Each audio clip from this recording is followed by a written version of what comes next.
How are we all doing? I just love that music to get us all started because it's that time again. It's the Windsor Online Fair. Live events. Well, of course, we're not in Windsor. We're in our very own homes because it's different times at the moment, as you know. And it is great that we can still do this with technology. And we've had our rehearsals this morning. And boy, are you in for a treat this afternoon. We've got some fantastic performances, some live demonstrations, and you're just going to have lots of fun. So hopefully you've got your cup of tea there, or maybe something stronger. It's the weekend. We're allowed. And we can celebrate contemporary art fairs here. We do want you guys to get involved, and you can do that by, I'm going to click on my chat right now, by getting involved in the chat. This is your show. We'd love you to be interactive with us. You can chat to the artists. You can ask us any questions you like. And there is our schedule for the day. We've got a fantastic, we've got a talk from the Princess Trust. We'll be telling you how we can raise lots of money for the Princess Trust through the website, through the mini canvas prints that are available on there. And I have to say, between the show last night and today's show, I've been having a look online, and my goodness, they're selling fast. They really are. Yeah. We were selling live on air last night when we were doing our other event. And they are still selling fast. So make sure that you're getting your hands on those because they are selling fast. So if you want the one that you want, make sure you click and buy it. Otherwise, you'll miss out on that. But we're going to be having a talk from the Princess Trust. And then we've got a live art demonstration, abstract art with Swati Sinha, who I've just been speaking to. She's a lovely lady, and we're going to be live in her studio. She's going to be taking us through some fantastic work of art, step by step, showing you how to do it, so you can get involved there. We've got a live demonstration from the return of Frances Ackland Snow. She was with us last time, but this time she's joined by a celloist, Emily Burridge. Now, I've been posting on the old social medias a little clips of Emily in rehearsals. A little bit cheeky of me, but I did a little bit of recording when we were rehearsing earlier. And she sounds incredible. So you can hear her and, of course, Frances Ackland. So she'll be painting while Emily is playing. And boy, are you in for a treat there. Then we've got some live demonstrations, a sketchbook tour with our artists, and then we'll have a nice artist chat as well. And that's what it's all about. It's about you guys getting involved, asking questions so that we can ask the questions to the artists that you want to know. You want to know as much information as possible. So do please get involved there. Also throughout the day, the chat, let me tell you, is just down here. Should be your little chat option. If you click on that, if you've never done Zoom before, to open up your chat, that way you can get involved. There'll be various links on there as well for you to click onto and enjoy. Also, I'm going to be taking you through a little bit of a step-by-step guide on how to use the website, because it's a very big website. There's lots of stuff going on there, and you can actually, almost like you are actually at the fair yourself. You can click on the artists, you can learn about the artists and what they do, you can click on their work, and of course you can have a look at those fantastic Princess Trust works of art, where all the money sold does go to the Princess Trust in that section of the website. So it's almost like you're here with us at the art fairs, but of course you're not. You're there at home. So hopefully you can put your feet up, get a nice cup of tea or something stronger if you like, maybe some biscuits. I do believe that some of our first people that registered for the fair did manage to get their hands on some, a little bit of a mini hamper, was it, of some tea and biscuits, so they can enjoy those. Now, what's exciting today is that we do have people watching from all over the world. Yes, we do. We've got people from America. We've got people from New Zealand. So in the chat right now, what I'd like you to do is just tell us where you're watching from. I'd love to know whereabouts you are, where you are in the world watching our show this afternoon. Let us know. We'd love to know where you are, what's your name, where you're watching from. And as I say, if you've got any questions that you want to hear, and oh, there we go. We've got our first person. We've got Fiona. I think it's Fiona. It's interesting spelling Fiona. Fiona Kroom Johnson is in Surrey. Very nice. But Trace, I think she's beaten you. She's a bit further away. She's in New Zealand. Hi from New Zealand. Hi, Trace. How are you doing? We've got Janet, who's in Holyport, just up the road. Janet, you don't know where I live when you say just up the road. We've got Martin from Hook. We've got Debs from Hook as well. And Joanna just says, I'm at home, but our home is in Maidenhead. Well, we want this to be your home today for the next couple of hours. You can join us. Do keep popping in the chat where you are. Satu is in Maidenhead as well. Janet's not far from me. You're in Datchet. I'm actually in Wokingham, so I'm not far from you in old Datchet, Sarah. So Sarah McAllister is in Datchet. Lovely. So do keep popping in the chat where you're all from. But I think we should get this show started. Now, it's very important that this time the charities are really suffering at the moment because, well, of course, being in the situation we're in, which I'm not going to talk about too much, but, things are difficult for charities at this time. And a charity like the Prince's Trust, who I do hold dearly to my heart because I have worked a lot for them in the past and they do some incredible work for charity. They have been using the art fairs, the contemporary art fairs, to raise lots of money over the years. And normally we do that live. But of course, by doing it through the website, we can, raise as much money as we can. So what we have now is Laura Heaton. And Laura recorded this for us. She did a little message for us to tell us a little bit more about the Prince's Trust. So have a look at this, and then I'll be back to give some more shout outs and tell you more about what's going to happen this afternoon.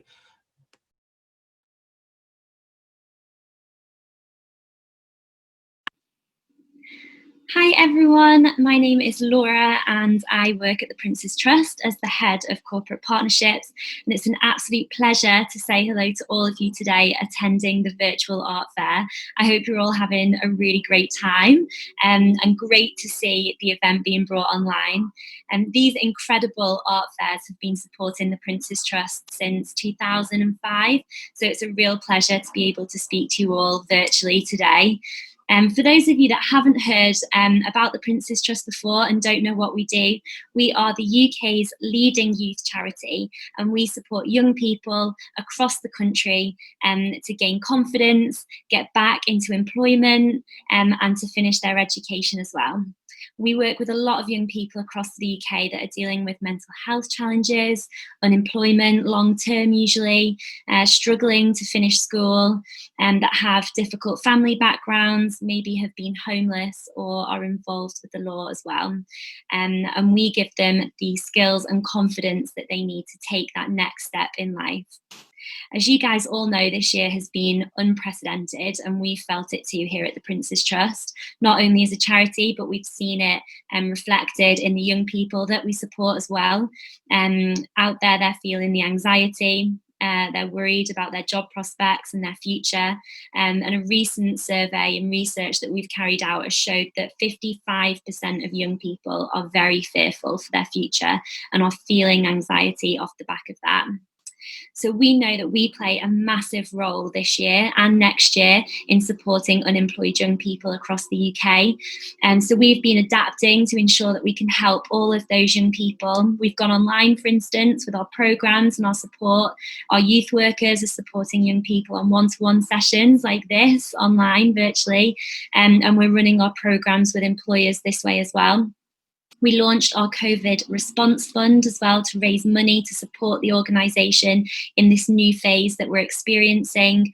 And all the time we are listening to the young people out there and adapting to provide them with what they need to stay in employment, to stay positive during such a difficult year. Here at the Prince's Trust, we can't do that sort of work without fantastic supporters out there that keep us going. And since the art fair has been supporting the Prince's Trust, the fantastic artists that have been donating their canvases has sold 2,500 pieces of artwork, raising an incredible £85,000 for the Prince's Trust. So if you're one of those artists listening today that has donated a canvas in the past, we cannot thank you enough. Collectively, that £85,000 will have changed so many lives. And so thank you for supporting us. And if you're listening and you've bought one of those canvases before, I hope it's hung in a pride of place position in your house. And every time you look at it, you can know that from buying that piece of artwork, you are also changing young lives across the UK. So a big thank you to the art fair for all of your support over the years. If you're attending the art fair today, then and hopefully you're looking for some fantastic artwork to take home, and make sure you head over to the online gallery, which has canvases that you can purchase to support the Prince's Trust.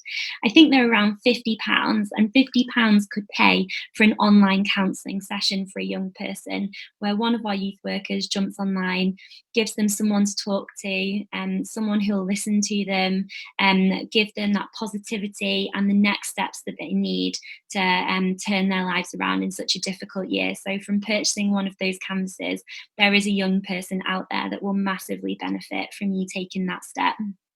Alternatively, if you'd really like to support the Prince's Trust in this difficult year, but maybe the artwork isn't for you, then please do get in contact with the organisers, and we'd love to take a donation. Or you can go over to our website and donate to our Coronavirus Response Fund as well.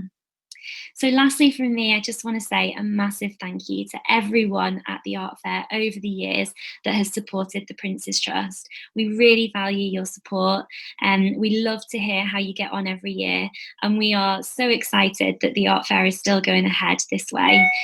So on behalf of the 1 million young people that we have supported over the past 40 years here at the Prince's Trust, and all of the young people that we will support this year online in such a difficult time, we just wanted to say a big thank you. We really appreciate your support, and if you can support us today, that would be fantastic, and have a great time. I can't wait to come to the next art fair in person, and thank you all personally. So have a great day, stay safe, and thanks from the Prince's Trust. Thanks, Laura Heaton there from the Prince's Trust. Incredible, that, isn't it? 2,500 pieces of art being sold, raising a massive £85,000. All that money going to the Prince's Trust.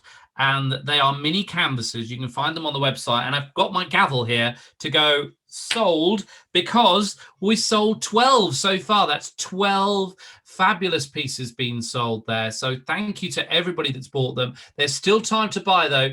But be warned, the 22nd of November, that's the date you need to keep in your diary, because that's the date you can't buy after. You've got to buy them before the 22nd of November. If you leave it too late, they will go.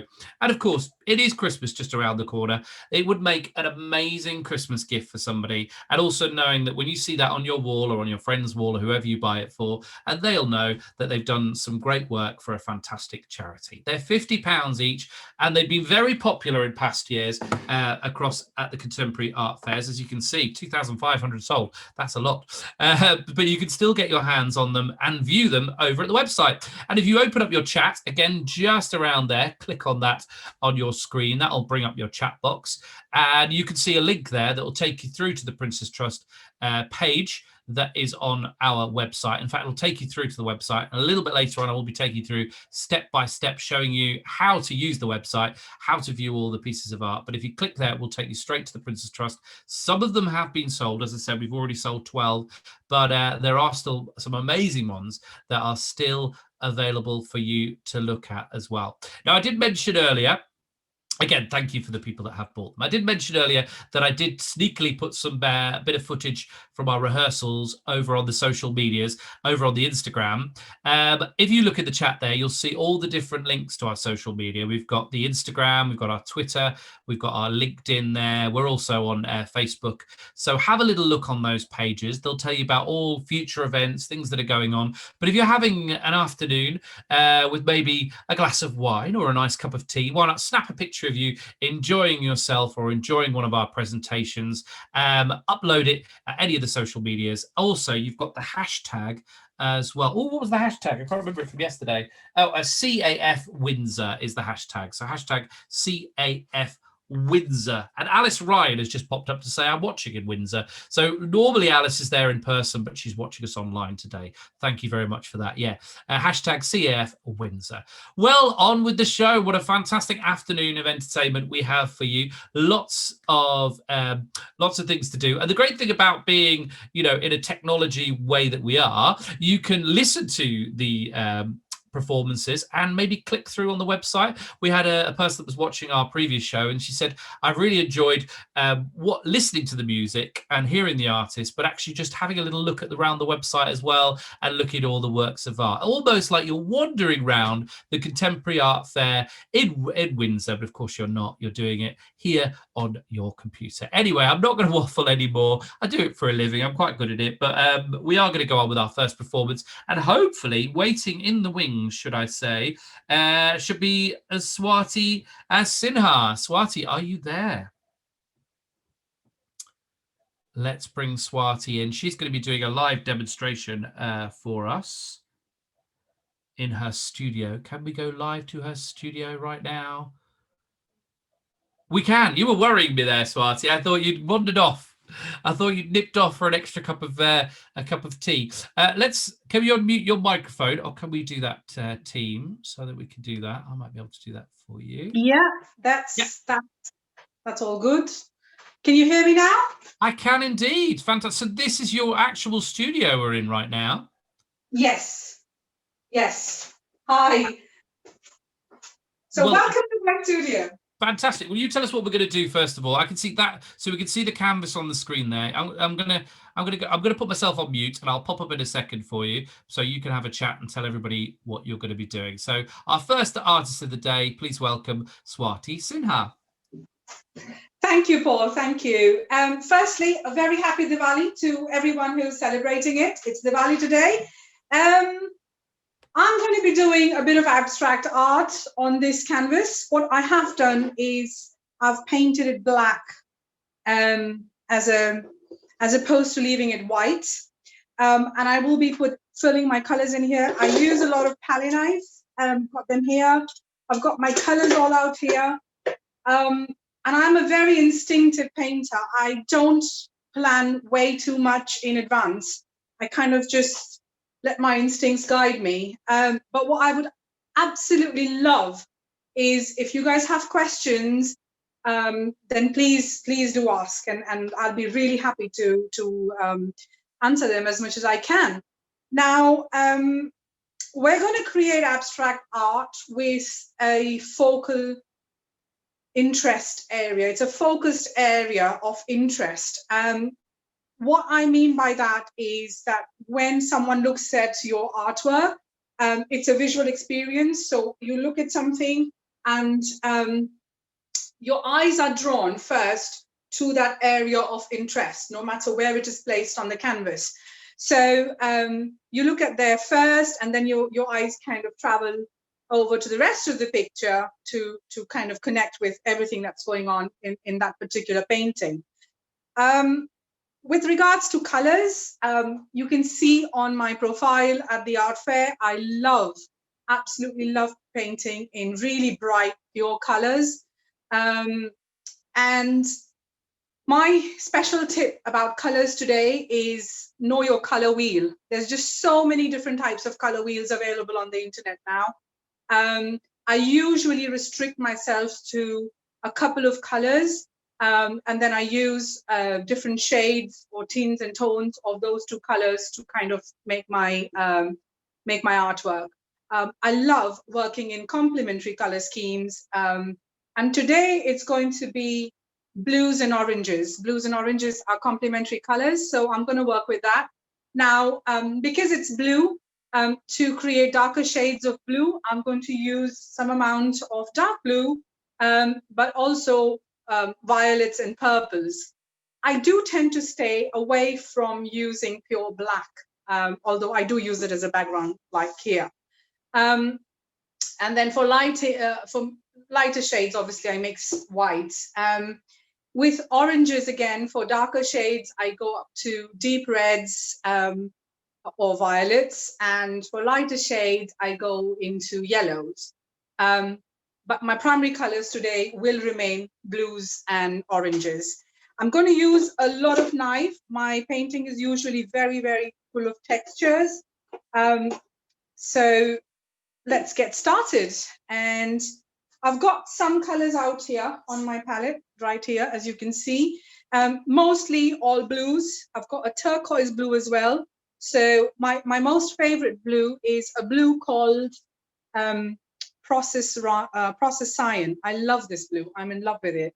And then I've used phthalo turquoise, phthalo blue, and I've got violets, and I've got cerulean blue here as well. So these are all the blues I'm going to be using. For a darker shade of blue, I've got a Prussian blue right here.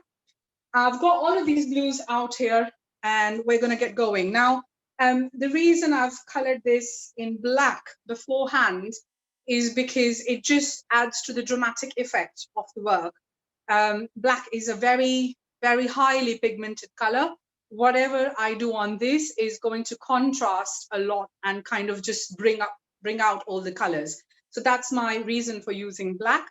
Another good thing you can do is if you've painted, if you've got an old painted surface that you want to paint over, this is a really nice way. Just paint it in a dark color, dark blue, black, brown, whatever's, you know, makes you happy.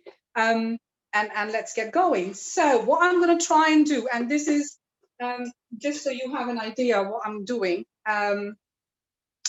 is I'm just going to make a very small kind of like a reference line, really. So it's like an abstract landscape that I'm doing. Somewhere here will be my area of focus, and let's say this is the landscape. Got some bits of land here. That's the sky, and that's probably kind of like a water body. Totally up to us what we want to do with it. Right, okay, so that's done. I'm going to leave that there, and let's get started. Now, I love using this knife. It's a flat one. It's got a flat edge at the top, a flat base all over. So I'm going to start with that, start with the skies first. And I'm just going to go with any blue, really, that I fancy. It's got to be really nice and thick layers. I'm not too worried about the color. The thicker your paint is, the better, or the more textures you can feel once it's dried off. So that's my blues right there. Got a bit of turquoise going there. Now, this is abstract. It doesn't really conform to any shapes as such. Totally up to us how we want to do. I'm just, at this point, I'm simply just mixing in my blues. And I don't pre-mix them on my palette. I kind of just spread it out like this. So it does its own kind of mixing while I'm spreading the colors out. So roughly this area is all blue. Got it all there.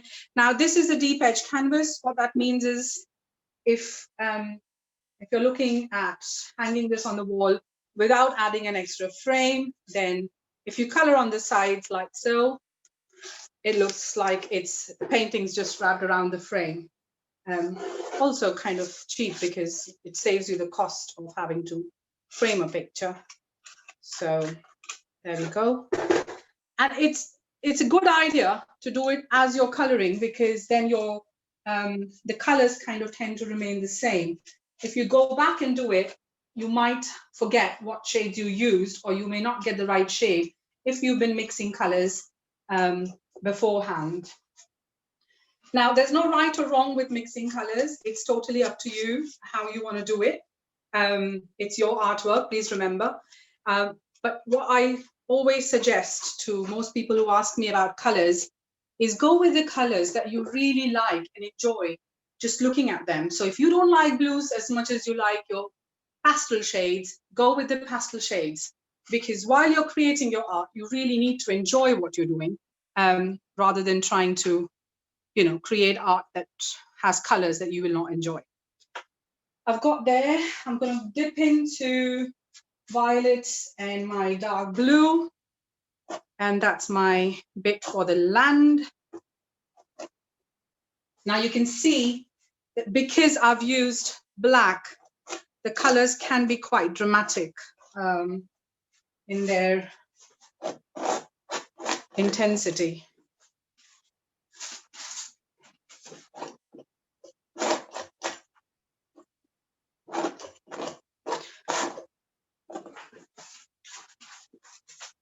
I'm going to use a bit more of the turquoise for the water area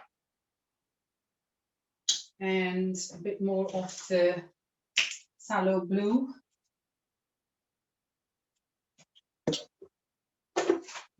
If you're looking to sell your paintings commercially, then a good point to start a painting, if you're painting it as a commission piece, is to find out what colors your customer absolutely cannot stand. There will be colors that they completely dislike. So that gives you an idea of what you need to stay away from. And that goes a really long way. So what I'm doing here is very quickly, I've kind of filled in my canvas on the sides as well.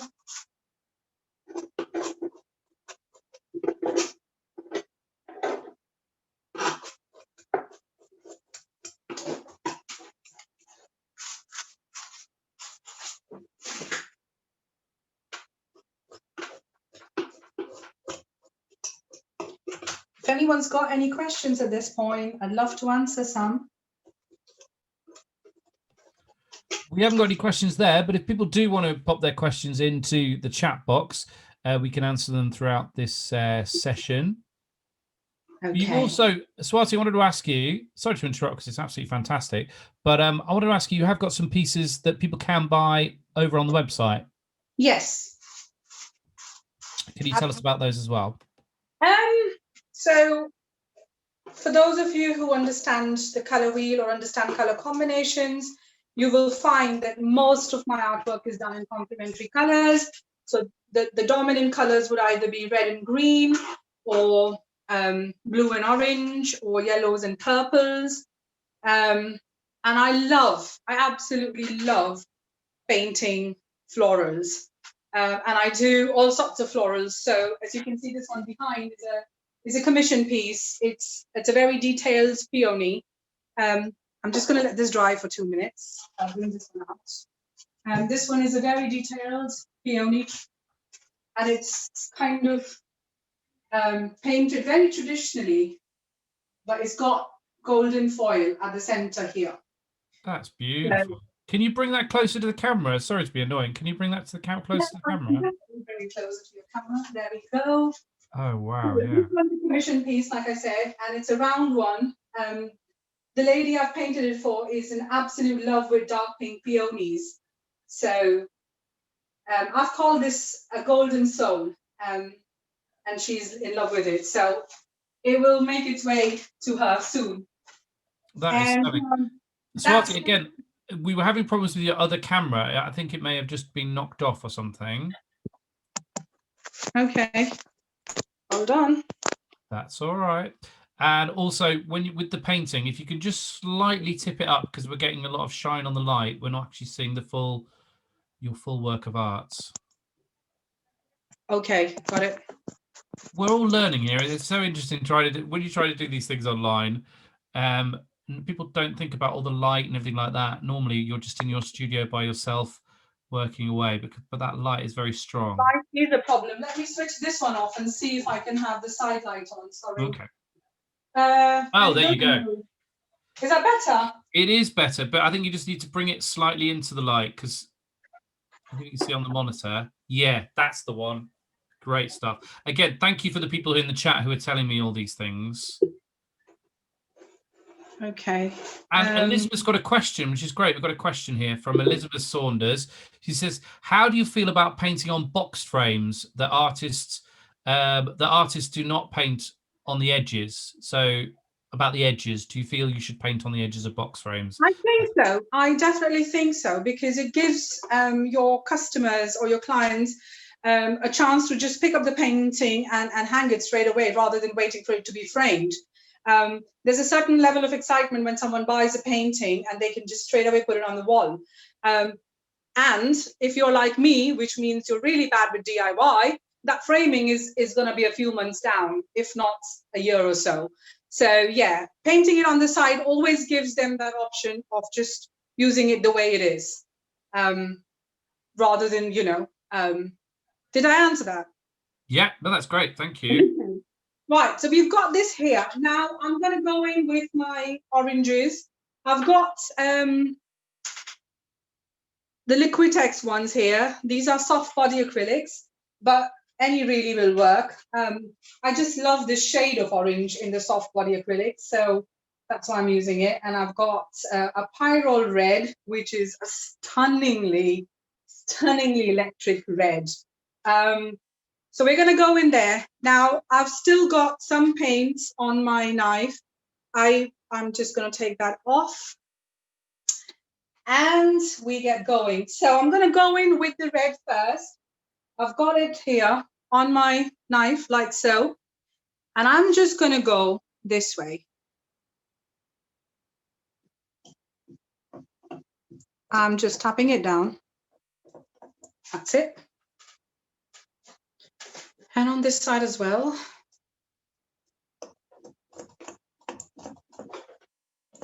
Now, the key thing to note is it does its own thing. And that's really what we're aiming for. I've got that. And now I'm going to go in. I've got red on my knife. I'm not wiping it or anything, but I've just picked up orange on it as well. Go back into it. Got my orange there.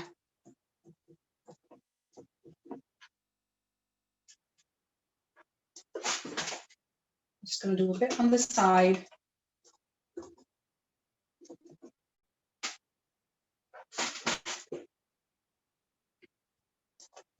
I want this side slightly taller.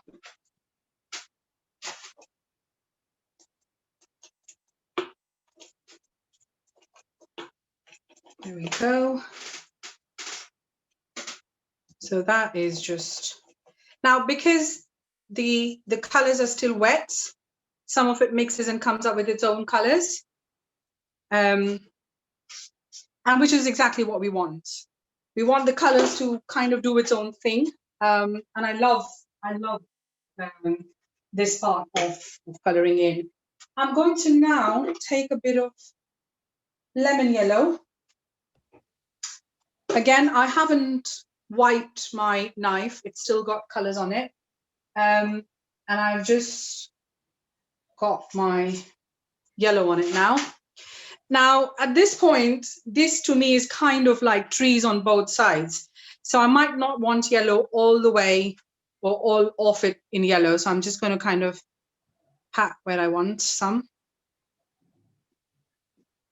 We've got another question coming here. This is from Sue Peck. She says, Yeah. Are you using oil paint or acrylic? I'm using acrylics. And the only reason I'm using acrylic, Sue, is because the drying time is a lot less than oils. I frankly lack the patience to wait for oils to dry. It's more to do with having children and really wanting to finish artwork on time than anything else. I do love oil colors though. And just one or two, creating reflections there. There we go. I'm using the side of the knife, so kind of like the edge of the knife, to get the reflections in.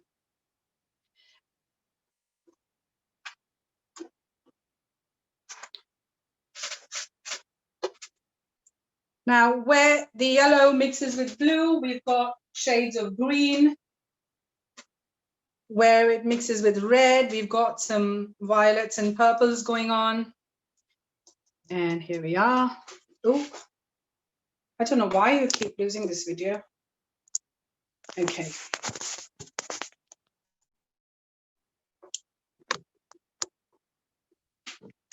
That okay? Right, now at this point, it's a very intense picture. It's got too much of drama. So I'm going to tone it down by creating our focal point. Now remember, we've said that that part's the sky. So I've got, I'm going to go in with a little bit more of lemon yellow and white. So Swati, Caroline Gilbert says, "Is it possible to turn the camera so we can see it almost see it the other side?" Oh, I'm sorry, it's doing that. Sorry. That's all right. No, it's fine. Is that any better? Yeah. I think that's what everybody wants Yeah. to see. Sorry. I think we're always going to have issues with reflections, but we're getting the idea. Yeah, yeah. The reflection is an issue, unfortunately. It's the way this place is lit up. I've got an overhead light, so. Right, so what I've done is I've taken yellow and lemon blue. I haven't really mixed it too much on the palette. I've just got lots of them here. Now, completely up to us whether we want to draw a proper circular sun/moon. If you want to make it a night painting, it can be a moon. If you wanted to give it a day effect or an early morning effect, then it can be a sun. Completely up to you, or alternatively, we don't have to decide. Whoever's viewing it can decide for themselves what they want, what they're looking for, really. So I've got this part that we said, and I'm just going to do this.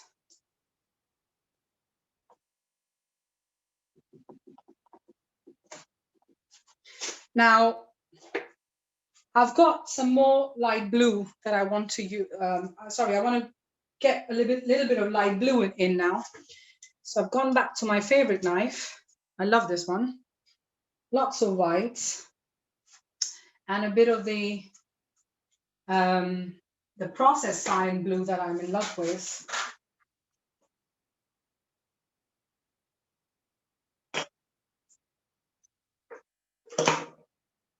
Right, so I've got them here. And I'm just gonna, now because the trees are kind of vertical in their kind of textures, I've gone with horizontal here. And I'm just adding some light around this.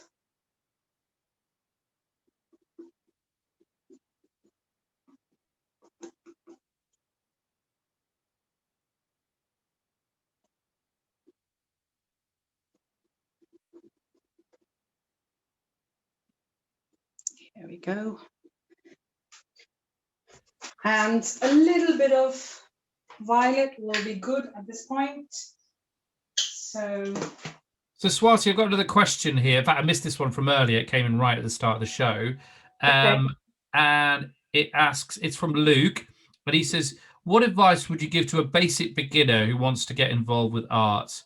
I got a grade G at GCSE art at school, but would love to learn the basics, he says. I think art has a lot of options. So I think it's about kind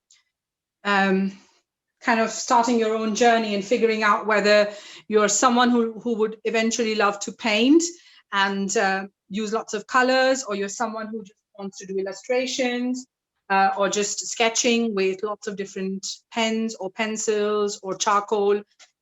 You kind of need to have a bit of clarity there. If you are someone who would love to paint, then you need to know your paints. You need to know your colors. You need to know the color wheel. It's very easy. Color wheel is, you look at the color wheel, try and understand which colors go with each other. Like I said, complementary colors is what works well for me. Give it a go. But if you're going to be working with colors, I have seen way too many people too scared to explore. The worst thing that can happen, especially if you're using acrylics, is that the painting doesn't turn out the way you want it to, which is okay, because once it dries, all you've got to do is paint it with a darker color and then try something else. So don't be too scared about trying out new things. Right, so that's my sky. I'm going to switch on the other light, and I'm going to kind of hold this canvas at an angle so we can all see it slightly better with more colors. It is a little wet, so, but if I was to show you kind of at different angles this way, or if you want to see me in the screen that shows me at my studio, I'm just going to walk towards that so you can take a look. It's a little wet right now, but if you can see, there is purples there. We've done the yellows and we've done the oranges. Just give us a second. Can we switch to the studio camera so we can have a little look at that? There we go. Thank you. So if you see that, again, in different lightings, you can see a lot of texture there. There's a lot of purple that I've used, and that little area of light. I'm just going to step back now and take it back onto this one. Got another question. Manuela has asked, do you use any acrylic medium to support your colours? I do. I love textures, so depending on what you want. For this presentation, I haven't used anything as such, but I do have all sorts of mediums, gel mediums and heavy structure gels, and they're just amazing to use for abstract. So I've got this coarse pumice gel that I use sometimes, and that's great.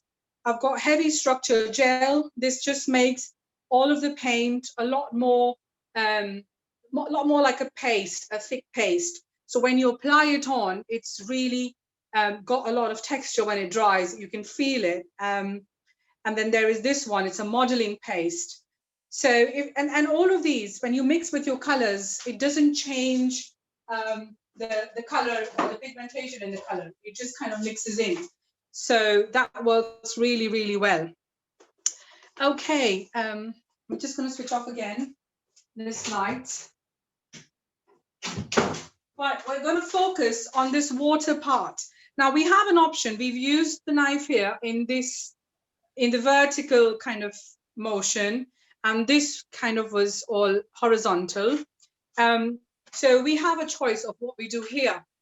When it comes to trying to create anything close to a water body, I've seen what works best is horizontal and vertical. And it's great if we can create some shadow. So I'm just going to get a bit of my Prussian blue. So we've got another question here. I'm sorry to keep interrupting you, but it's good to get through all the questions. That way people at home can really feel they're involved. Well, first of all, Joanna, who's what says it's beautiful. So there you go. That's a nice comment. Thank you, Joanna. Thank you. Arpita, I think it is. How does using a black canvas help with the finished paint? Because at the end of the day, the first layer gets covered up. It depends. I mean, I have off late started using some sort of color in the background. Like I said, I'm an instinctive painter. Sometimes my layers are quite thin, so you can see elements of the background color in some parts of the picture. So it's something that I cannot anticipate. I just keep changing my mind too often. So I've now just started having a background color because I really enjoy that. And when it comes through, it looks gorgeous. If I do something on just white canvas, I tend to use a lot of inks and kind of just have nice inks running through in, you know, when you do a straw painting and you get the effect of just these wriggly squiggly lines all over, I get that, and then I let that dry, and then I color in. So those lines kind of show in the background, and it just creates an added element of effect, really. Okay, now I've got a bit of reflection from this point coming down here, because that's my source of light, right here.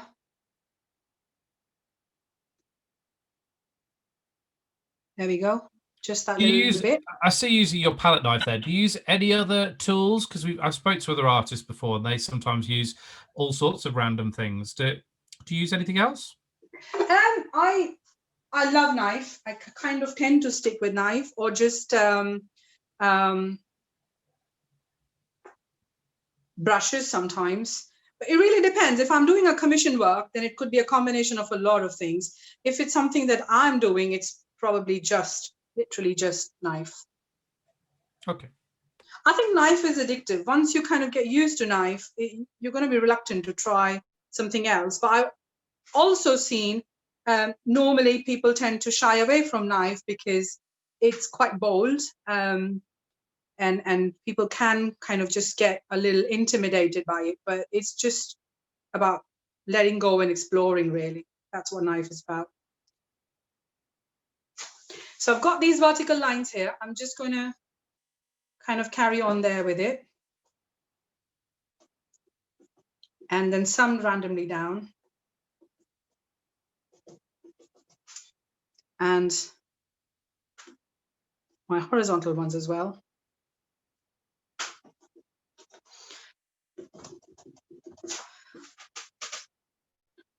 Got some white here and some white here.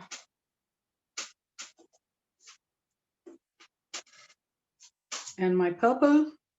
I love purple and I love pink, and I'm a big girlish girl that way. And I don't mean to say it in a bad way, but I just love purples and pink. So I always try and find a way of using purple or pink in my work. Well, people are loving the colours, Swati. Fiona has said, I love the colours that you've used. And we've also got Debs has said, it looks beautiful. Great work, Swati. So there you go. Well, thank you.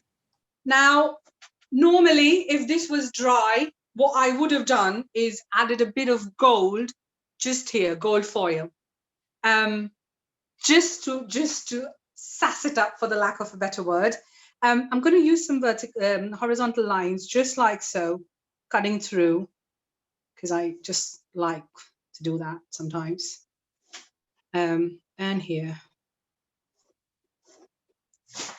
And I'm going to go back to my, I think overall the painting's quite dark. It needs a little bit of lightening up. So I'm going to go and take a bit of pure white, because at the moment my white's mixed with yellow and I don't want that. So I've got a clean knife here, just dipping in, and there we go. Bit maybe on the side. It's all wet at the moment, so whichever way I do, it's just going to mix and do its own thing. And I just like to lighten that up a bit. It's all about creating shades and shadows, really. Could I ask the audience to give me a name for this one? Oh, yeah, I like that. What should I name this? What should we name it? Yes, I like it. So the last one I did something like this was, it was in a completely different color scheme set. And I had called it Tranquility, and it sold the day I released it on social media. But it was called Tranquility. But I don't know what to call this one. So any suggestions are very welcome. Well, Rohit says, how about Shimmer? Ooh, okay. Oh, but Emma Jennings wanted to know, do you only use one knife? I'm a creature of habit. I'm in love with this knife. So I'm going to try and use it as much as I can. The other knife that I really like is this one. And I think it's true with most knife painters that you can explore. I've got the whole set of knives. You can explore with as many as you want, but you will find your footing with one or two shapes, and then you kind of want to stick to that. So that's the case with me. I'm sorry to interrupt. We've got lots of name suggestions coming in, and they're flying up the screen, so I want to read them all out before they disappear. So we've got Emily has said Firelight Moon. Oh, I like that, Firelight Moon. I like that. I love that. Deb's Bag says Enchanting Forest. I can definitely see the forest. It's very enchanting, so I like that one. Vatsala says I think that's just typed that in quickly. I think it's Moonlight. I think it's called Moonlight or Moon. Yeah, Moonlight. I think that one is. Oh, and then Fiona has come up with Moonlight Hope. So a lot of moonlight there. Julie Scotland says Shimmering Moonlight. Emma Jennings says Moon Shimmer. Elizabeth has completely gone the other way. She says, Elizabeth Saunders says Sunset on the Horizon. Yeah. I like this one. I think you might agree with me as a winner. Prosperous Diwali. Prosperous Diwali, okay. Yeah, because of course it is the festival of Diwali. Lots of people celebrating, and they can't celebrate the way they normally would. So I think let's celebrate through your painting. That's beautiful. And Margaret Parsons says beautiful sentiment. Thank you for that. And I think this is it. This is done. Like I said, if I had the time and if this would have dried up, I would have probably used a little bit of gold what I do want to tone down just a little bit is the white here. I'm just going to go back in with a bit of red right there. Kind of just let it do its own thing. If you like bright colors, try Pyrrole Red. It's gorgeous. And don't hesitate, just let go. The worst thing that can happen when you're creating a painting is you've made it and you hate it. And the good thing about that is then you know what not to do next time. Stay away from those colors or stay away from that technique and do something else. Yeah, really. I've got some more names. You've really set something off here.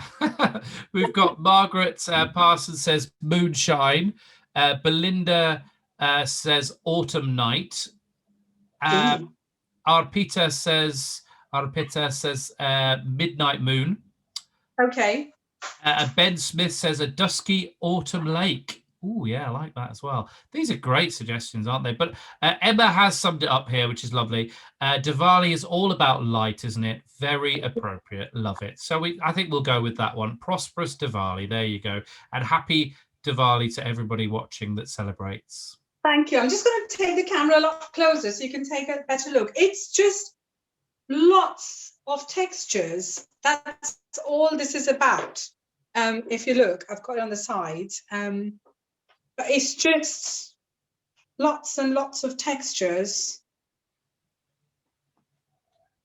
And because I let the colors mix by themselves while I'm using knife, it comes up with such stunning results, really, in terms of mixing. It's just amazing. I'm always in love with this kind of technique. I'm going to try and bring you closer to the studio one. But even in the light shining on the canvas, while you can't see the exact color of what blue I've used, you can see the textures. They're shining through. If you look at that, it's just all sorts of textures everywhere. So when this dries up and you run your hand over it, you will feel all the textures. Just a quick reminder that these are acrylic colors, and what that means is that when they dry up, they're going to become a little dull as compared to what they're looking right now. And the best way to fix that is really to use a glossy varnish if you want a glossy effect. If you're happy with a matte effect, use a matte varnish. And I normally use a spray, and I love gloss. Like, clearly, I love my colors and I love gloss. So I go with a lot of glossy effect. Yeah, and I'm going to bring this closer to my studio camera now, so you can take a look. And yeah, thank you for being a fantastic audience. They have been fantastic. I'm loving all the suggestions. They're still coming in. Dusky Autumn Lake, Midnight Mystery. And then Emma Jennings says, I usually use the shape palette knife for mixing, so I'm definitely going to try this technique and actually paint with it. So there you go. You've inspired Emma Jennings, as well as people watching. Thank you. Well, one question again. What gloss spray do you use, the actual spray? So because this little room is inside my house, I can't really leave my paintings here to dry after I varnish them. So I use a spray. It's this one. It's a Winsor Newton one, general purpose high gloss varnish. And I don't know if you can see, it's a spray. So on a sunny day, I take my paintings into my garden, spray it, leave it for about half an hour, and they usually dry. So the drying time is quite quick. Am I you guys? Fantastic. No, and Emma says, thanks for sharing. As Emma Jennings, she says, thanks for sharing all of your tips. Most welcome. My pleasure. Have a lovely, lovely afternoon. It's been wonderful. Thank you again for letting us spend some time in your studio. It's been wonderful. Also, don't forget, you have got some pieces over on the website that are for sale. Yeah. Absolutely. And if someone wants to buy this, they know where to connect me with. It's all on the website. So they can get in touch with you as any of the artists. You can get in touch with all the artists and yourself, of course. Yeah, if they want to buy that, that's not a problem. They can get in touch with you and you can negotiate that with them. I have put up one picture for the Prince's Trust.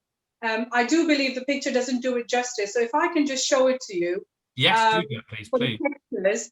And I wanted to actually put this up on the Prince's Trust as well. Oh, thank you. So this one is called Marine Drive because I'm born and bred in Mumbai. But it's more about the textures really that this one has. It's a matte finish, but it's full of textures. If you touch it or if you zoom into a picture and see, it's just lots and lots of textures. And that kind of is what I was looking at working on with this one. Oh, hang on. Well, Fiona has said I have bought that beautiful painting. So that one isn't available anymore because it's gone. The Trust. Yeah, brilliant. Thank you, Fiona, for your support and then there. this one live, this one will be available as well. Prosperous Diwali is what we're calling it, isn't it, Paul? I think that's what we're going to call it. We'll go with that. Yeah, that's nice. Brilliant. Lovely. But we must thank everybody for all the suggestions. And of course, thank you for spending some time with us and taking us through step by step. We've all learned so much and we've had a wonderful time with you. Thank you very much, Swati. Thank you. Thank you. Very good. Well, we'll let that dry in the studio and we're going to go through a step-by-step. Well, we're going to go look at the website now, in fact. We're going to have a little look at the website. So I'm just going to click on this. Give me 1 second. And we're going to have a little look at the website right now. So this is only going to take about 5 minutes. We're going to have a little look across the website. So to take you through what you need to do. We've had lots of people asking, how does the website work? There's lots of stuff on there. Well, you can click on the show guide. That will take you through all the information. As if you were really there, you can look as if there's a plan of the event and wander around virtually and look at all the different artists' work. And then you can read the introduction there. And of course, you could view, we've been talking about them all day, the Prince's Trust miniature canvas sale. I'm going to get a number. I've got 12, I think maybe 13 we might be up to we've sold so far, maybe even more. I'm going to have a little find out for you how many of those we've sold. So as I say, don't leave it to the last minute. We wouldn't want you to miss out. There are some incredible canvases there. There's still some amazing ones. And over the years at the actual fair, these have been very, very popular. So don't miss out on these. You can also search the fair for artist and the medium. So if there's a particular medium you like, there's the pop art there you can see. You can find out about each of the artists. You can find out information from each of the artists.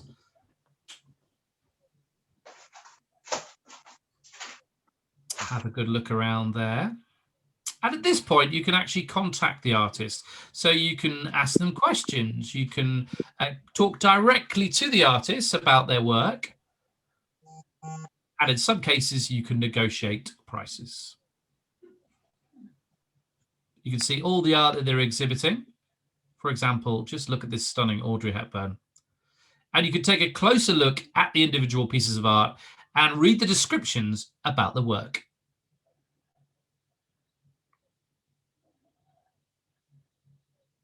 There you go. And as you can see, the Add to Baskets tab there, you just click on that. You can also see the shipping information there. Now, if you are buying from, we have people watching from all over the world. If you are watching from far off climes, then you will need to get in touch with the artist to negotiate the shipping fees.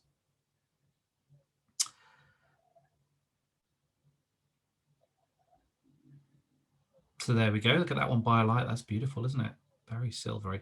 And as I said, that little box there, you can see you get your quote for your shipping.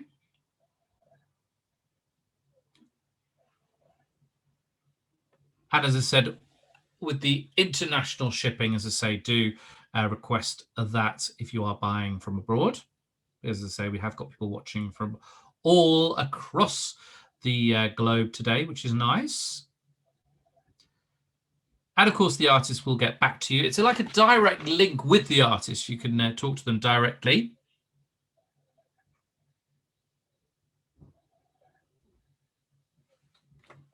And they'll give you the information that you need, which is great. It's almost like chatting to the artist itself. Now, if a piece of art has already been sold, you can click on the tab that says, please advise me if the artwork becomes available. So if for any reason the artwork needs to be returned, then you might have a chance we can get back in touch with you and say that this art is now available. Are you still interested? Would you still like to buy it? So just because you've missed out on a piece of art, it doesn't mean that's it. You may have a chance to grab it. And if you have any questions about returns, please contact the artist directly. So here you pop your name, the subject, your email, and you can talk to the artists directly. And as I said, the artist will get back to you pretty much as soon as possible. So there you go, a little look through the website. And I'm just getting an update. Normally I'd say in my ear when I'm on TV, but no earpiece today. But we have got 14. Well done. In fact, I'm going to get my gavel again. Here we go. It's happening.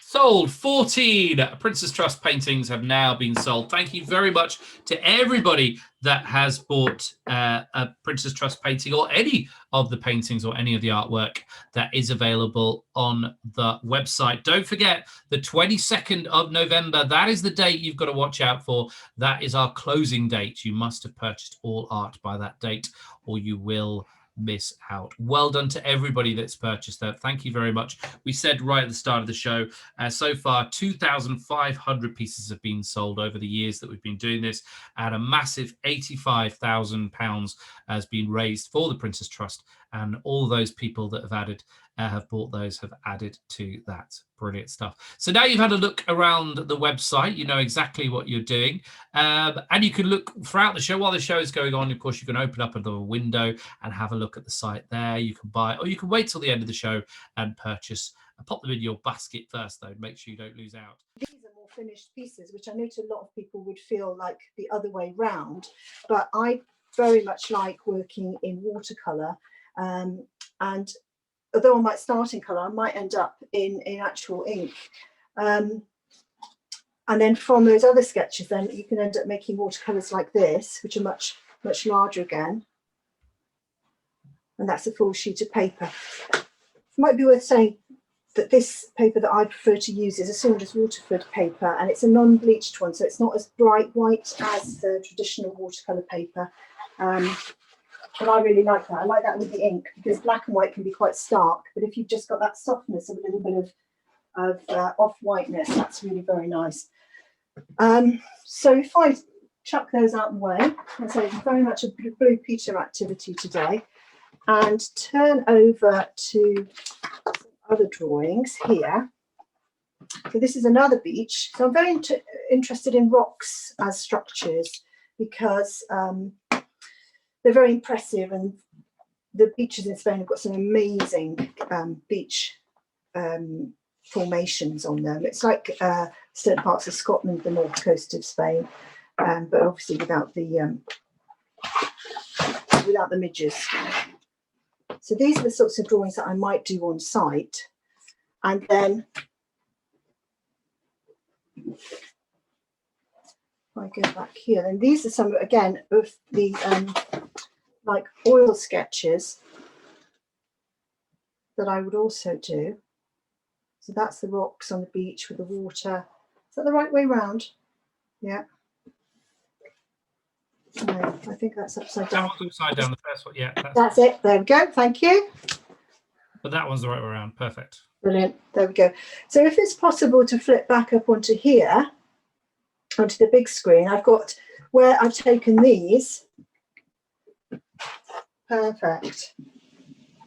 So this is where I've taken this one. So this drawings in my book, then a painting on site, and then when we had the fun of 2 weeks quarantine when we got home, I was able to push those into a larger painting of the same. Can you see the relationship between the two? And then I also did that with. Can you explain how you scale up as an artist? How do you scale up? So, well, I know some people grid it, but I tend to just, it's the same type of thing that I do when I'm drawing, really. It's all relative. It's relative comparisons of distances and judging spaces and gaps and that type of thing, really, which is all to the basic drawing stuff. If it was someone's face, then maybe I'd need to be a bit more careful about it. And then this one here, again, pushed into a watercolour version.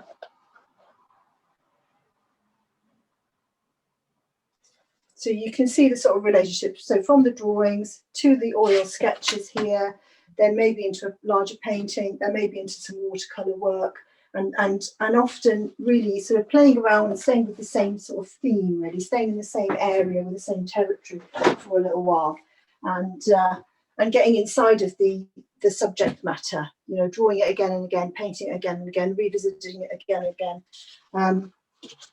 So let's move that out of the way. So here's something that is on the Contemporary Art Fair site.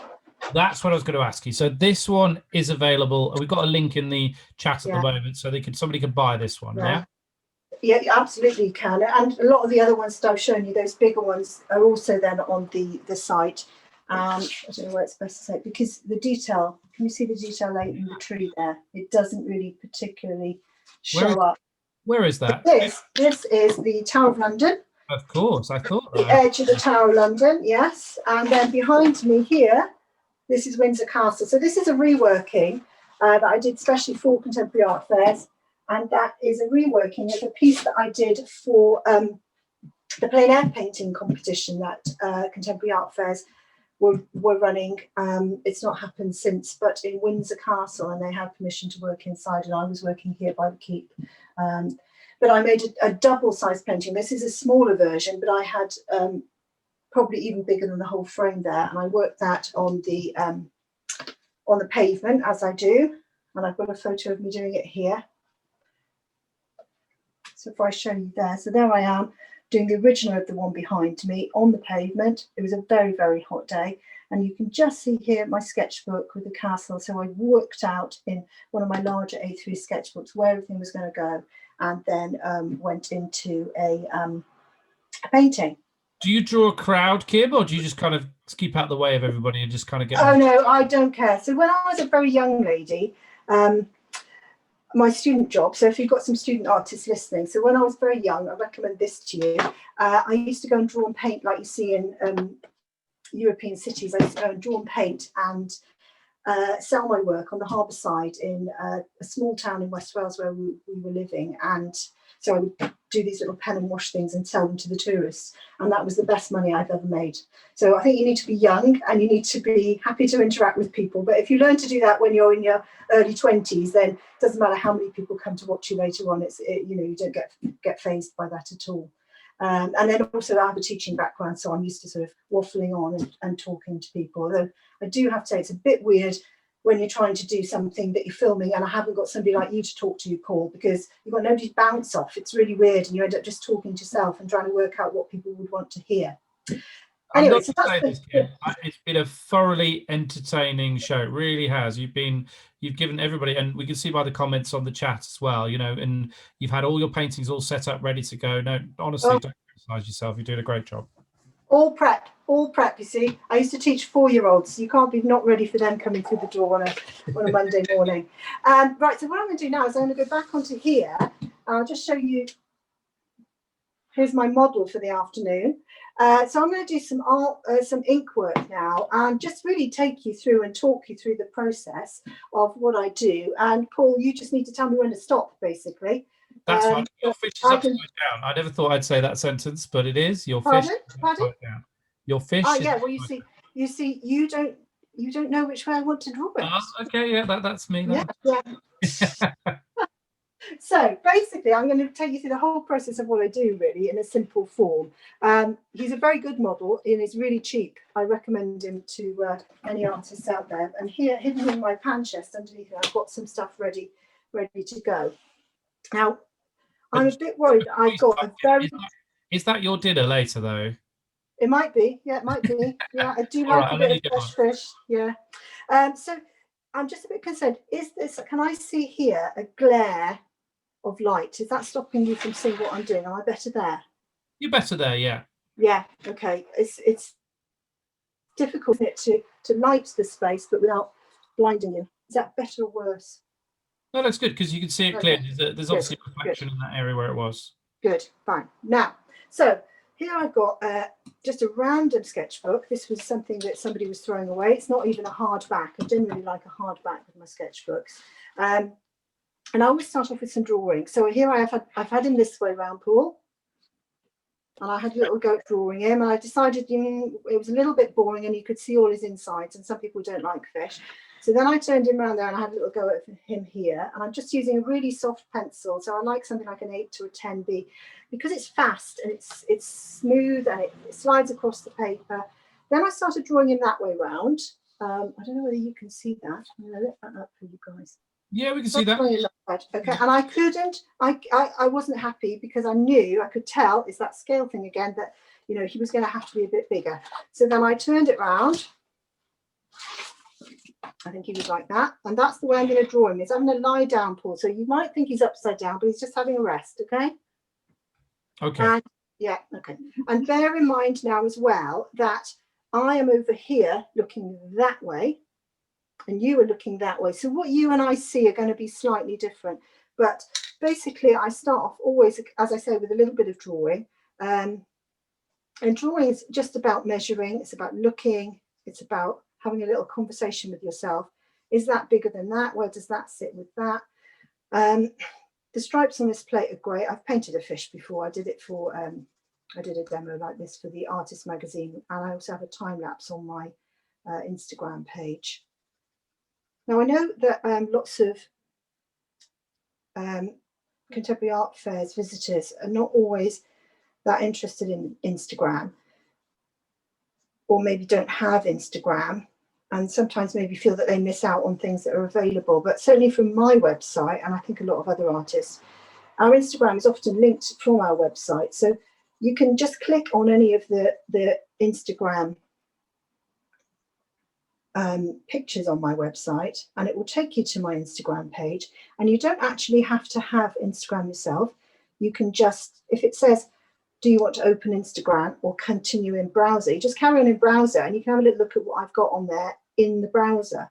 So don't feel that you need to miss out if you're not an Instagram person. You don't need to log in. Nobody will know what you're doing. You just have a little nose at what I'm doing.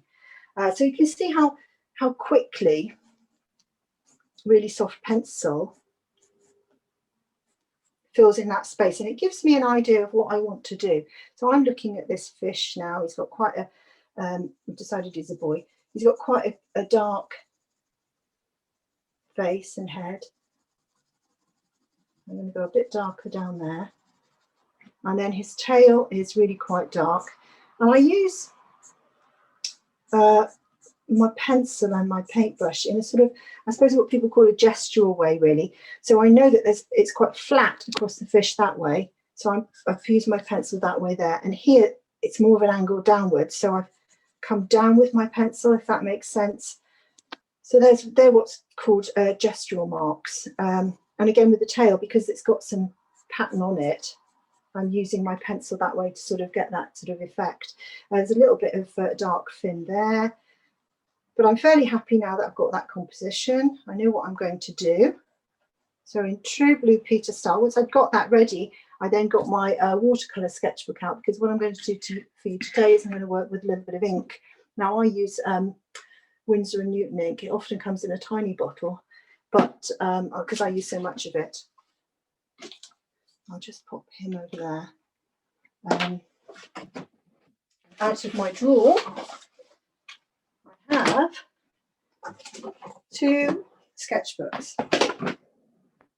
This is a Royal Talens watercolour sketchbook because it has watercolour paper and that takes ink a little bit better. And here I have a moleskin sketchbook, and again they're lovely sketchbooks. And you can see I've started this this ink painting or drawing, depends what you want to call it.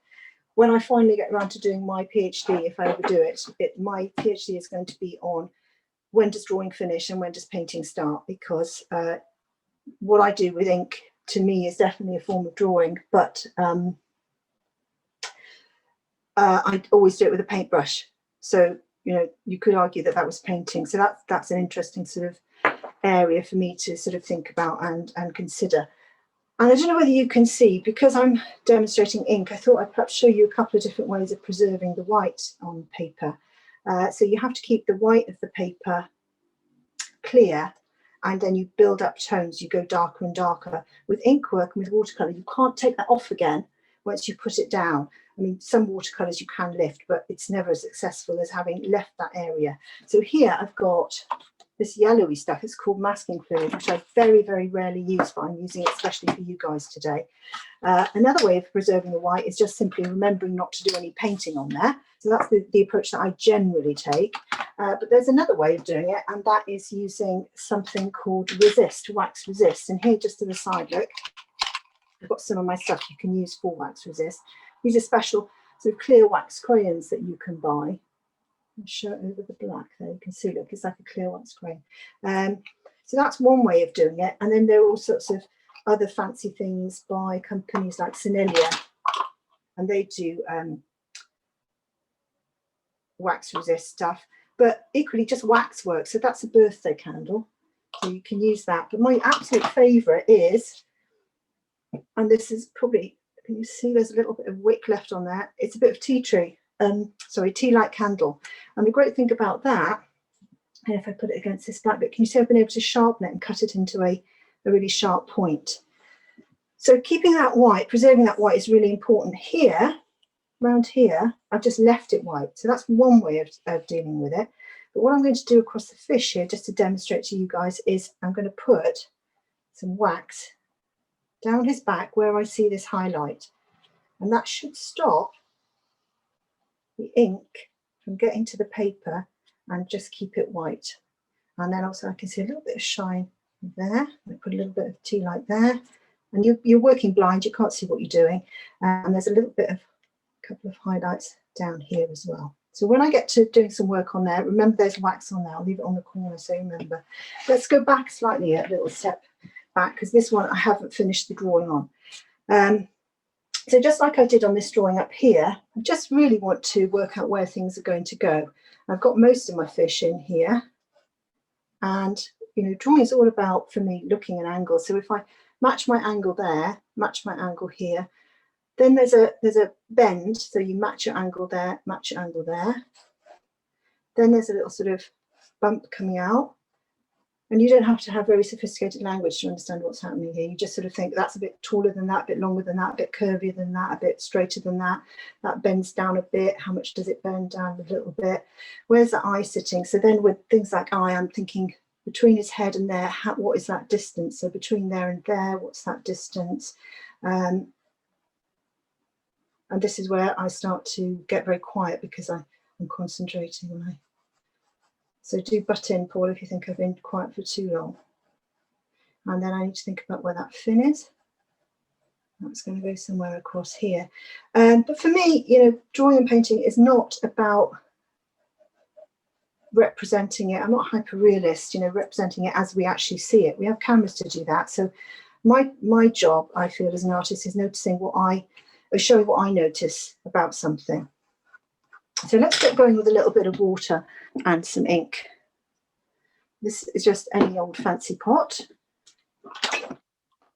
Used to be a jug, but the handle fell off. Let me just move that over a little bit.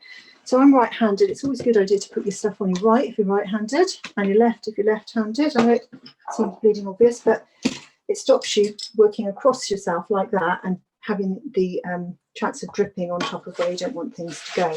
Usually have some sort of tissue or cloth. And then over here, I've got some ink. I've got a little bit of ink in a pot. I've got somewhere to mix up some ink there, these little ceramic dishes. So in here is my neat ink, the one that's come out of that bottle. Put a bit of that there. And in here, I've got a bit of watered down ink. I'm going to start off by just looking really at this fish. And get with me a little bit of this stuff, which I also use, which is called blotting paper. So some of the people watching today will be lucky enough to know what blotting paper is, because they went to school at the right time, like me, and we had blotting paper to play with Other people won't know what it is, but basically it takes away the excess ink, and I'll show you what I'm going to do with that now. So with any water-based medium, really, it's about using the wet for me. And I'm just actually painting on complete water at the moment, because I want to use that wetness to sort of blend the paint, blend the ink without me having to mix them together. So I've got some quite watered down ink there. It probably looks quite dark to you guys. Jacqueline Norman says, I remember blotting paper. Yeah, yeah. As special people do. So can you see that the ink is traveling now into that wet area? So I'm putting down here. And it's quite a big brush. This is a Filbert, it's my favourite brush. It's quite a big brush because I want to keep that paper wet until I'm ready for it not to be wet anymore. And the other thing that I use quite a lot is some of those pencils that you get in your set of pencils that you don't use for anything else. So this is a 3H. I'm going to dip that 3H in some ink here, maybe in there. I'm just going to use that down here.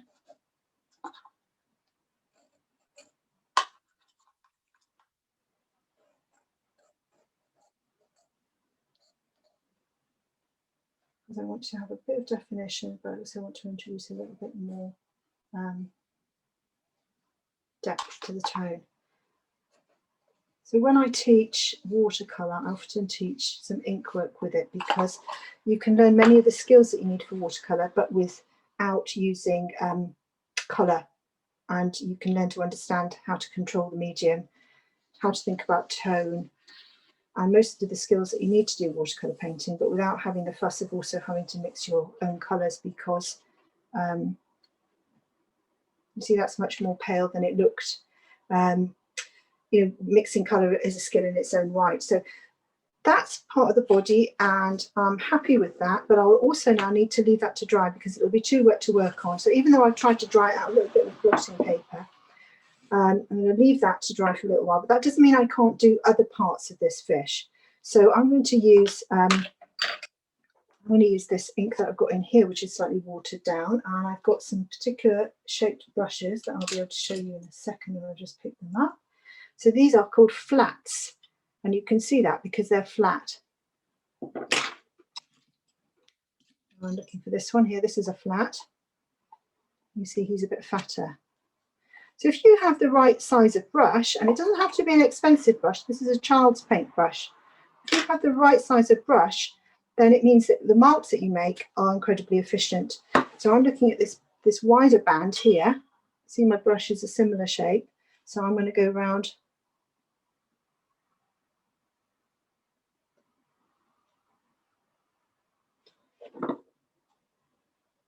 and I am holding my breath and biting my lip while I do this.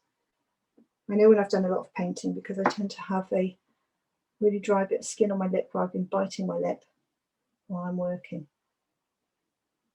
But you know, if it all goes horribly wrong, it's only a piece of paper. Or even better, today I'm working on my sketchbooks, so it doesn't really matter, does it? I can just do it again or shut the book. Now here is where I'm going to use my pencil again, because I've got a bit of fine detail I want to get around that fish's nose. I'm going to use this pencil to drag that ink around to join it up. And then with not the same piece of blotting paper, because you can end up, I'll show you there, it doesn't work, you can end up printing. And we leave that piece of blotting paper to dry, and then another day it will look like this one. And very gently I'm going to put that over there.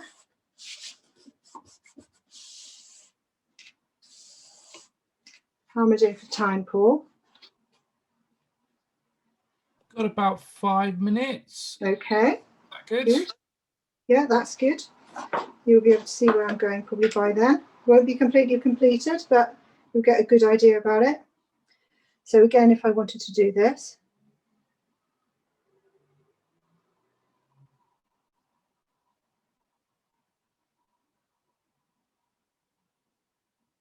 So there's a very fine pencil sort of line underneath here that I can see that I'm following, that I've sketched in, but it's just really about just getting a rough idea for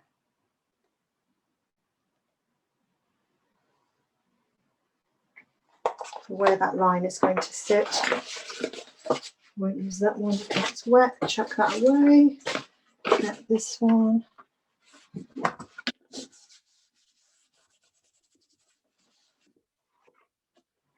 So I like the effect that you get with blotting paper. You get a sort of almost etched type result. So I show you quickly, as we're running out of time on this one, what happens when you use masking fluid. So when this is dry, with just a regular sort of eraser, you can take that away. And you see you get a completely clean piece of paper underneath there. So you get the highlight, you get the shiny bit of the fish left behind. If I show you with the this one was with the wax one. It's always good. I always recommend to my students that you do more than one painting at once. One, because it gives this one time to dry, but two, it means that, you know, if it all goes horribly wrong, it doesn't really matter, does it? If it all goes horribly wrong, you've got another one. And when you're learning about painting, when you're learning about working with watercolour, you know, things are going to go wrong because you're learning. You know, if you're not prepared to take a few risks and let things go horribly wrong, then, you know, it's not the right sort of mindset, really, I don't think. So here I'm putting some nice dark and wet ink.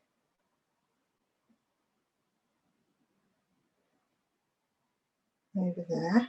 You see the water is mixing that together, controlling that. So it's like a sort of slightly controlled disaster happening. And then I'm just gently going to take off the excess. Margaret Parsons has asked, how do you remove the wax? I think that's Well, you don't, you see, Paul. She's very clever. She's been watching and paying attention. And that is why, when I get the opportunity, and it's not something that's not too complicated, that I avoid both masking fluid and wax. So you can see the light bit down the back there. I hope you can, because the image I see is a little bit bleached out down here. But you see this edge here, this highlighted edge of the plate. I've just left the white by leaving the white. So it's a really watercolour and ink work are quite logical ways of working. You've got to have a process in your head. So you've got to have an idea of the sequence of the tones that are going down, where the light area is going to be right from the beginning, where the darker areas are going to be. And you need to be able to leave those because you want to come back and work there later. But here, sorry, Kim, could you just lift it up the camera just so we can really see that faded part? Yeah, it's really faint, isn't it? And it's really... Yeah. Oh, that's better. Yes, we can see that now. Yeah, can you see that down there? Yeah. So that's where the wax was.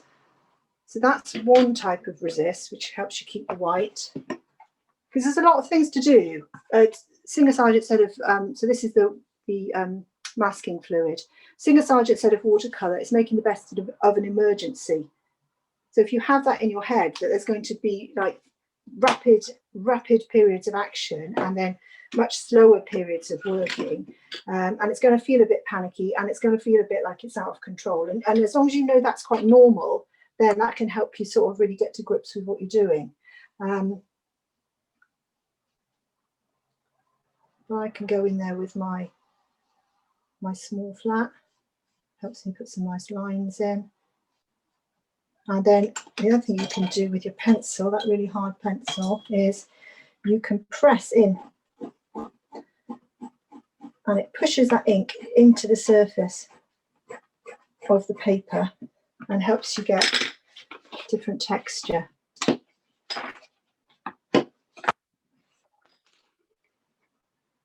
Oops, can you see that, guys? Yeah, that's really cool. Yeah. So then it's just a matter of, like you do with any watercolour, really working your way around it and building up the tones. So this is really very light at the moment. I might use next a smaller type of fill, but can you see it's slightly pointy on the end, but it's very flat when you turn it that way on. So it's flat but wide, and then it has a bit of a point. and that's quite good because it's quite easy to put it where you want it to be. So I play that again with tone, with water, with a bit more ink, thinking about, like I spoke to you before, thinking about the shape of the fish and putting marks in, which are going to help to suggest that sort of gestural aspect. And then using the water when I don't want there to be any lines to sort of try and disperse and mix the ink up myself. I'm going to put that fin in there. I'm going to get my pencil. I'm going to go.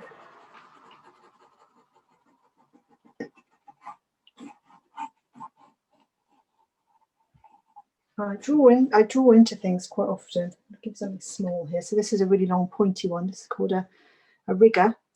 Any sailors out there will be able to guess why it's called a rigger.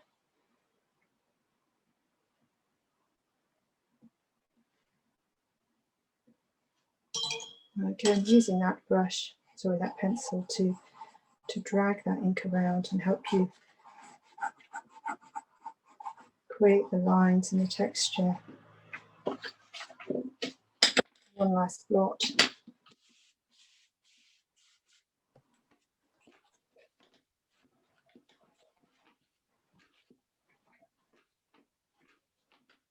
And then you just, you know, progress on through and through and through the different areas. So I hope you can see that, you know, 2 sketchbook pieces there coming along. Started off with some of the drawings, working out which way round I wanted to draw my fish. Because even often when you start a drawing, you think it's going to go one way, and then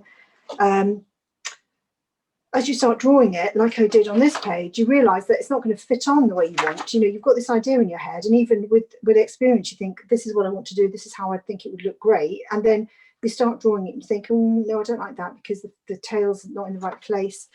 So, you know, your sketchbook is where you do a lot of your thinking and a lot of your working out and your planning. And, you know, I'm a very sort of logical sort of person, I suppose, and I like to know where I'm going and be systematic about things and in a way have control, but in a similar way not have control.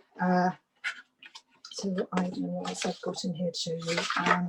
Other way I think is more interesting. This is quite a new sketchbook. You know, this is thinking about things in Bath. More trees in Bath. You know, it's all very random, but you know, that doesn't really matter. You know, these are my books where I work out things. Nobody else needs to see them, although people tend to enjoy looking at them. That's a time lapse you can find on my Instagram page. That's a Thank you, Kim. Brilliant. Absolutely fantastic. I'm afraid we're out of time. Yeah, I think we probably are. So thank you very much, guys. We gave you extra time because I think the fish needed it, but it's but it was worth it, I'm sure. Brilliant. Good. Really fascinating demonstration. Thank you very much. I've just been having a look at your Instagram as well, and there's you can, if you go to Contemporary Art Fairs, our Instagram page, you can link through to Kim's page there as well. So do check that out. Good. Also, there is a link in the chat right now where you can look at more of Kim's work there and maybe purchase a piece for yourself. But I'm afraid the fish is not available. No, I'll be eating that shortly. That's it. Get it back in the fridge. That's it. Yeah. Seriously, it's the last thing I bought upstairs. Seriously, Kim, thank you very much for your time and showing us around your art studio and through your books there. Really interesting. And again, thank you, Kim. You're welcome. Thank you very much. Bye. In the flesh next time. Thanks a lot. Yes, fingers crossed for next year. Yeah. Thank you, Kim. What a fascinating time that was. Thank you for all your questions throughout Kim when she was doing her demonstration there. I mentioned our social media platforms. We have got lots of them. We've got Contemporary Arts on Instagram. Contemporary Art Fairs is what you need to look for on there. At Contemporary Art Fairs. Twitter, LinkedIn, Contemporary Art Fair, contemporary fairs, I think it is. Anyway, it's in the chat there, you can see it, and you can look at all our social medias there. Thank you very much for people who've been adding their comments and photos on there throughout the show today. Well, we're almost at the end of the show, but before we go, we're going to have a little chat. They have been waiting very patiently but enjoying the demonstrations. We have got Ellie Hipkin and Emma Reed from Cedars Yard, and they are with us right now. Hello. Hello, how are you doing, girls? You all right? Yeah, good, thank you. Have you been enjoying the show? Yeah, I loved watching Kim. It's great. Just Kim's world, isn't it? She's there, she's got her books. You know, you could just spend hours flicking through those fantastic books. But let's talk about you girls. So you've both got. We'll start with Ellie. Ellie, hiya. Have you exhibited at contemporary art fairs before? Yes, I did Windsor last year and I did Surrey in March. Fantastic. So you do have some pieces that are available right now that people can buy. Do you have anything to show us there in front of you? Yes. I'm going to see if I can turn the camera around so I can show you a few bits. That'd be great. This is a for you to get. Yeah, there's a little tiny bit. Here we go. Heads up. Here we go. I don't know how well because I've got the lights on, so hopefully you can see it all right. But this one is called Serene, and my work is a mixture of painting on cotton canvas, and I take a lot of inspiration from nature. And while I'm out walking, I pick a lot of wild grasses and seed heads. And I actually use those pieces to monoprint within my artwork. And my background is actually fashion and textiles. So I have that element running through my paintings with Freemason embroidery and a little hand embroidery. And I often leave the threads to hang down within the frame. So you get that lovely tactile feeling within the artwork. Some are canvases. Again, they always have monoprinting and embroidery element added to them. And one of the bigger pieces I've got, which is over here, this is Tranquility. And it is a sunset scene. So again, it's inspired by living in Brooklyn. So it's all about the South Downs and the pebbly beaches and the wild plants that grow through those pebbles. So I sort of paint onto raw cotton canvas. So it's not primed like many artists use. So it's very much a raw fabric, and I use textile paints. And build up those dyes onto the natural fabric. And you see here, I've been monoprinting with plants that I've taken on my walks, often with seed heads. And you've got grasses that I've taken and printed with. And then so Ellie, we've got a lot of artists the embroidery element.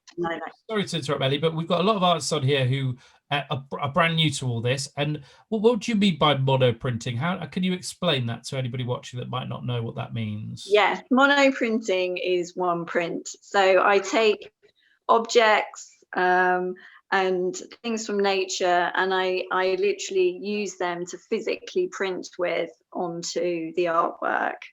So that's why you get these lovely sort of natural shapes going on, because it's very much using nature within the artwork. So often when I'm out with the kids, we're picking dried grasses and seed heads and things like that while I'm out. And then I just love to use it within the artwork.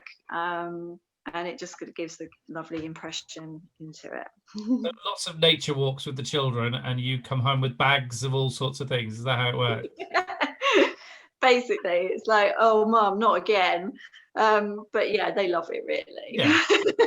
Brilliant. It's fantastic. So those pieces are available. We're going to put a link in the chat for people to go to the website and see those. Thank you very much, Ellie. We'll talk to you again in a second. But Emma, it looks like you're in a wild sea there. It looks like you're at sea with all the waves lashing in the background. Fantastic. It's a bit jobby. Yeah, no, thank you. I'm glad you get that, because that's kind of where I go. I go for sort of seascapes, sort of abstract seascapes that kind of encapsulate the energy of the sea. So yeah, that's great. Glad you got that. Do you have any again, Emma? Do you have anything to show us that people?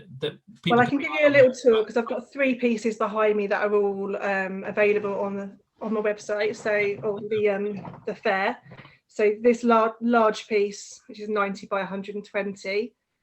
So that's, well, my work is kind of, it's ink and acrylics. Kind of sort of can't get. And then we've got a middle piece just here, which is only for the brave. And then I've got another piece just behind my head here, which is called the haze. So there are lots of built up of layers and textures of ink and thick acrylic paint and sort of fluid paint as well, to get some really sort of thick textural marks on them. So these 3 come out of a collection which was due to be with you guys at my first art fair, first ones with the contemporaries. So yeah. That's all right, you're still with us. Still with you. Yeah, they came out of a collection called Freedom Comes in Waves, which was all sort of made this summer, made about kind of having that lockdown, but we kind of were able to go to the sea, and the sea was our escape this year. We went down as a family, we kind of enjoyed it. We spent so much more time in the British waters than we have ever done in our life before, and it was a lovely summer of the warm weather, and the sea was almost kind of our saviour. So this sort of collection is kind of comes out of that our freedom was in the waves, and hopefully kind of you get the energy of the sea, you get the power and the mystery, but you also get a bit of joy in them as well. So it's kind of. I'm guessing it's local. Is it local to where you are now? Hayling is my sort of closest point, and I'm about sort of 20 minutes, half hour, sort of straight down the A3 to Hayling. So, but I grew up on the southeast coast in Kent. So Deal Sandwich, I was always sort of sea on the coast. So it's been something I've loved always. So really, as a child, were you sort of inspired, and you just sort of used to watch the waves and yeah, it's always been my kind of sort of happy point. My sort of, you'd sit there and watch the waves and take some time out. And then my partner's a big surfer, so when we met, we would go down to Cornwall lots, and he would go off surfing, and almost just watching him surf and the sort of emotion of watching a loved one in like massive waves and not kind of knowing what's happening. So part of my sort of artwork sort of stems from that as well, the sort of the scariness of the sea, and its sort of powers. So that as well. It's powerful, isn't it? I mean, especially the one in the middle there you were talking about. That, what was that one called again? Remind me. It's called Only for the Brave. Yes, that is Only for the Brave, isn't it? So that's a real sort of stormy. But do you feel, Emma, when you do these pieces, that obviously you put a lot of effort, both girls in fact, but Ellie as well, and when you put a lot of work into it, do you feel sad, or what do you feel like when they're sold on and people take them? Are you happy that people have that like your work, or do you miss them, or are they gone and you don't think about them again? How does that work? I find it really mixed. I do get really attached to pieces, and I do really love them, and then I'm so happy that they're gonna find, if someone else has loved them as well, and they've gone into someone else's home, and almost they found their forever home sort of thing. But yeah, no, I do miss them. Are you the same, Ellie? Do you kind of, are they another child? Yeah, I think I'm the same as Emma. It's always mixed emotions, isn't it? It's that feeling of someone loves it and wants to buy it, and then it's I've got to say goodbye to it. But yeah, it's lovely when someone else. I always find it a real honour when someone loves your work enough to want to hang it in their home. I think it's really special. When we were doing the show last night, we had an event last night, and as I was talking to the artists, people were buying, and you could just see the joy on their faces that somebody had bought their art. So I can totally connect with that. So Emma was saying that she's like, as a child, she watched the waves and the seaside and all that kind of. Were you the same, Ellie? Was it kind of, did your parents take you on nature walks all the time? I grew up in the countryside, Right. and now I live on the south coast in Brighton. I started like textile painting. I worked as a commercial designer for years in the fashion industry, and what brought me back to painting was a particularly difficult time in my life, and I just started using painting as a way of therapy, not really it was just a very natural thing to turn to. And that nature element, again, was quite about just relaxing, and it was a type of therapy for me too. So I think that's why my artwork has the style it does. It's about bringing nature into your home, but it's bringing that sort of calming colours and patterns and things like that. So I suppose that's why I'm quite influenced by nature, because that particular moment in my life, and now I just carry it on, and that's what I love to paint. Do you remember your first piece? Because we have a lot of younger people watching today, or people that inexperienced and they're just new to the art world. Do you remember your first piece? Was it any good? Or did you kind of go, oh no, were you happy with it? I've done textile painting for years, and even as a commercial designer, and no, I don't think so. I don't think anyone's first bit's ever like amazing, is it? But I think you have to learn to be creatively curious. You have to just allow yourself to make mistakes and learn from them, and you grow then as an artist, and you become more accomplished. But you have to let yourself be curious enough to keep exploring, and when you relax into it, you discover new ways and techniques that you really enjoy to paint. But if you're too worried all the time about the end product, you're never going to achieve your best ever. What do you feel the same, Emma? Yeah, I totally agree. I come from a textile background as well, and I did printed textiles. So much of my early work, when I kind of made the transition into painting, was much more structured, much more patterned and organised. And yeah, I enjoyed what I was doing, but giving myself the years to sort of progress and sort of find different styles and just explore with different things. Yeah, definitely kind of, early work is early work, and it doesn't matter what it looks like necessarily. It's more about exploring and enjoying it. And if you enjoy it, don't worry too much about what it looks like. Just keep on going and things will evolve. It's when people get too precious producing a good painting or producing things accurately that you can kind of sometimes lose the joy in it. So yeah, I would advocate, if you enjoy it, just give it a go and just keep going with it, and yeah, you'll find your sort of your way, eventually. So Emma, what best bit of advice, worst bit of advice you've ever been given? Oh gosh. I know. Oh. A curveball. At least Ellie gets a chance to prepare her answer. Have you got an answer, Ellie? No, I don't know. Well, I'll be kind. Any advice you can give to artists starting out? Because we had that question earlier in the chat, so that's a good one. I would say don't worry too much about buying all the materials and buying expensive things. I started off a lot just using Hobbycraft pound paints, different colours, and you don't even have to have loads of colours. Get like 4 colours, a white, a paint grey or something like that, and just experiment with cheap things. You don't even have to have canvases. You can do it on cardboard or paper. Just do it, and don't feel you've got to give yourself a whole afternoon or a whole day to paint. I fortunately just moved into a barn studio where I do get a chance to do it, but prior to that I was painting in my home around a young toddler, And I would just be taking 5 minutes here, 10 minutes here when I could, and just getting a little bit done. So don't feel you've got to kind of like dedicate loads and loads of time to it, or spend lots of money on it either. So that's kind of where I started.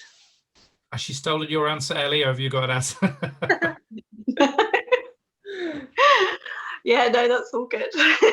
Yeah, same answer. Very good. Yeah, we did have that question earlier because we have had some. And do you think, obviously contemporary art fairs normally we're live, and it is great that we can watch artists, do workshops and really get up close and personal to art. Do you still think that this technology way, this way of kind of being online and viewing art in this way, do you think it's the future? Do you think it's a good thing? I think it can be part of the future. Yeah. Definitely. I still love the physical, really meeting people and talking to them. And when we first went into lockdown back in March, I was like, oh no, what are we going to do? But I started doing lives. I started making sure I was really present on Instagram and really engaging with people. And actually, I've been really surprised at how amazing people have been at supporting artists and buying from them. I've had a really good year, actually, surprisingly. So I think people aren't scared to buy art online, but I don't see it taking over. I think in the future there will be a happy mix of both. I agree. Do you agree, Emma? Yeah, no, totally. It needs to be a happy mix.